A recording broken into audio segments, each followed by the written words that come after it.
How's it going, guys? Right now you are watching some of the Red Dead Redemption 2 the gameplay footage, and so basically I wanted to talk about because I've been looking through a lot of the articles, a lot of the reviews as well on YouTube, all over the place basically, and a lot of people actually saying that Red Dead Redemption 2 is boring.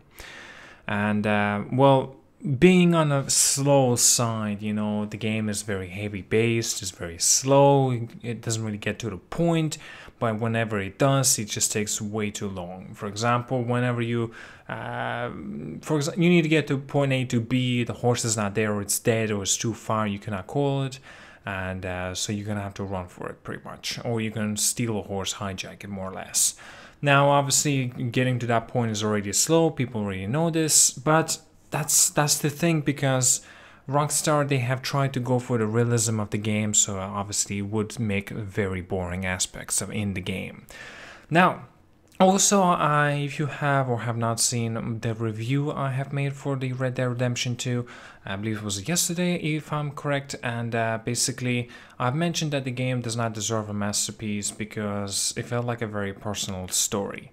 Now, what does this have to do with what people say that this game is boring or it's very slow paced? Number one is because whenever you have a personal story, you would try to, well, this characteristics anyway of the personalized story has included every single bloody detail in the game that could have been done, right? Like, say, the chores, right? You collect a bucket of water, you grab shit and you put it on a wheelbarrow, and basically you do the chores, you do little jobs like that, right? It's your choice, you can do them, you don't have to do them, thank God, to be honest. But there were some parts that you actually did have to go through the story and do this sort of stuff.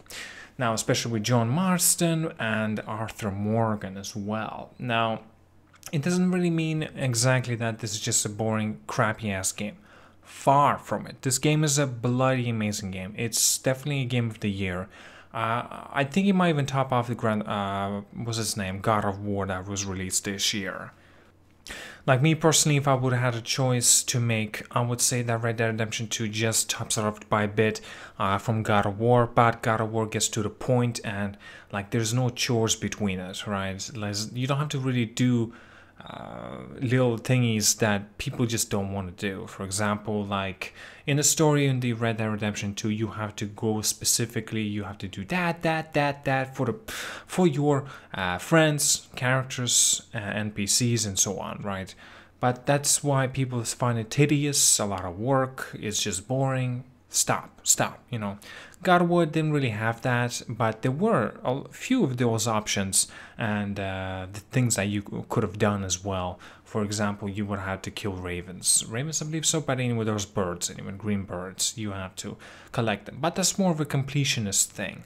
Red Dead Redemption, on top of that, has extra stuff for the completionist things. Collect the premium, cigarettes, cards, so much more as well.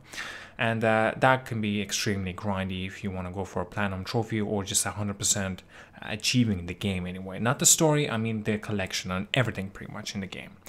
Now, this is what makes it even more non-appealing for many players.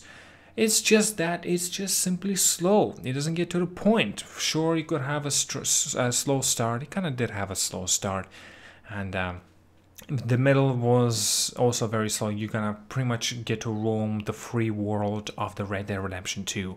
You get to see all the stuff that you want to see. You get to experience it with the story. And you get to travel back and forward.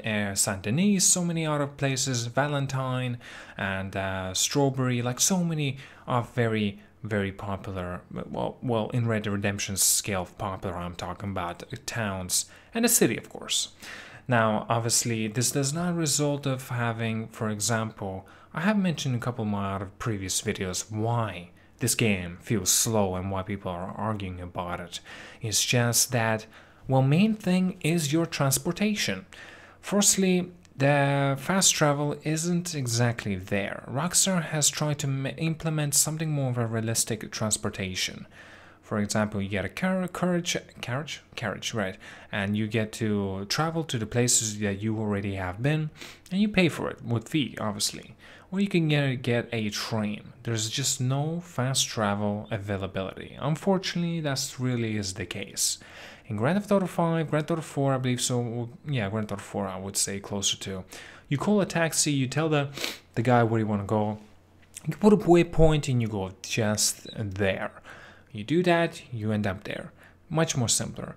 Now, obviously, there wouldn't be similar aspects of it in Red Dead Redemption 2. Well, obviously, 100 years ago, that like none of this was a thing, and you wouldn't really should be expecting, this sort of thing like carriages coming through and picking you up randomly. Now, this does not like if there would be, it would definitely speed up the game's pace, and I agree as well that the game is slow. I completely agree. There are some lags to it that it got under my skin a little bit as well.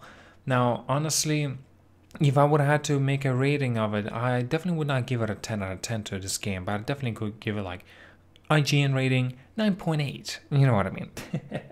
Even though they have actually provided a 10, but it easily is a 10 out of 10 game. I'm not gonna deny that fact. Basically, it's just that it's very slow in the aspects. You have to kind of get gripped into the story. And just so if you might understand, I have also mentioned, I believe so anyway, in the review. Well, it's not really. It wasn't more of a brief review of the Red Dead Redemption 2, and I said this is more or less not for absolutely everybody. This is more of a personal story. Who kind of went sort of a similar thing. For example, losing your family, perhaps they came back, maybe you had some kind of, like, you lost your friends, like very, very, difficult moments in life. Me personally, I have not had any of these sort of very, very difficult troubles and difficulties overall. Not obviously to Red Dead Redemption standards, down there it's insane. But what makes it makes it actually very entertaining as well. But that's also a big problem that I have with this game, and I presume for many others as well. Slow, gets to the point very slow, do that, but why am I doing it? There's just no answer to it. But somehow Rockstar, the developers, managed to make such a interesting progression into this game that just, as long as it grips you once, you stay in that world and you want to complete it. And that's exactly what I did. And I finished the game and I was like, wow, what a fantastic story. I'm sure everybody else felt the same, like, what a great damn story. But also, I kind of added in a little bit more by saying, but it's just not for me, right? The story doesn't really grip me. Like, the story gripped me as a movie. I was cinematically immersed, invested. I wanted to be a part of this story. I wanted to be a part of this story movie. I wasn't, like, this story wasn't about me. This story wasn't for me to create my world and do what I like. Somehow, I don't know how, don't ask me how, what? Don't ask me why or what. In the Grand Theft Auto games, I always felt that appeal that I could somehow relate to those characters. Nico Bellic, he's a foreigner, comes to another country and actually gets to, he goes from shit, right, poor, goes to rich. I love that character. You may not like him, I do like him. Grand Theft Auto 5, you have 3 protagonists that you can choose from pretty much. Michael, family man, so many choices that you can go for.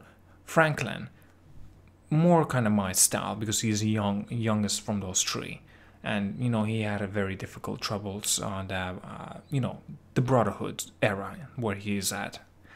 And obviously Trevor, a maniac, and sort of like his own problems in his mental health and stuff. Crazy fella. A lot of people can relate to that as well, and he's very likable too. In fact, all those 3 characters are very likable.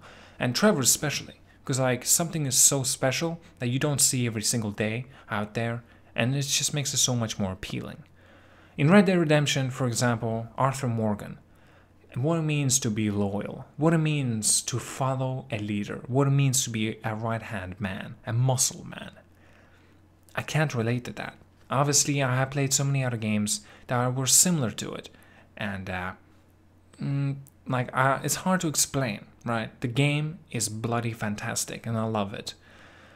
But also, for example, John Marston, he felt like Arthur was more of a, how can I say, like John was looking up to Arthur more than actually I was looking up to any of them.